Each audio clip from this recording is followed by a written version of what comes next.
দেখতে পাচ্ছেন দর্শক ভাইয়েরা, চারিদিক ঠান্ডা কুয়াশা বরফের মতো।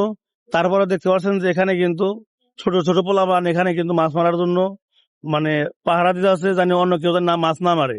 তো কি করবো যাবো? না, এই যে বিলে মেশিন বসাইছি, এখানে অনেক মাছ আছে। মাছগুলো ফাল বাইরে টানে ওঠে, পোলা মানে সব ধরে নেওয়া জায়গা। শীতের মধ্যে যে কুয়াশা, এটা তো থাকাই কঠিন। যে বাতাস, এই বাতাসের মধ্যে আমরা এখানে দাঁড়িয়ে দাঁড়িয়ে মাছ পাড়া দিতেছি। এই যে এখানে এমন এমন শৈল মাছ ফাল বেড়ে ওঠে, এই শৈল মাছ পোলা মানে ধরে নেওয়া যায়। সেই জন্য অনেক ঠান্ডা, আমি জানুর ওই অনেক ঠান্ডা পানি।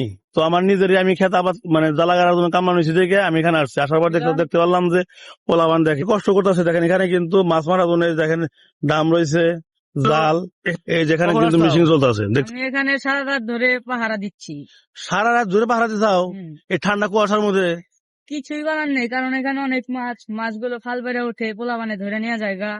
সেই জন্য আমরা এখানে সারা রাত ধরে পাহারা দিচ্ছি। আচ্ছা যাই হোক, তো আমি মানে ভিডিওতে বলে দেবনি যে কেউ যেন মাছ না মারে।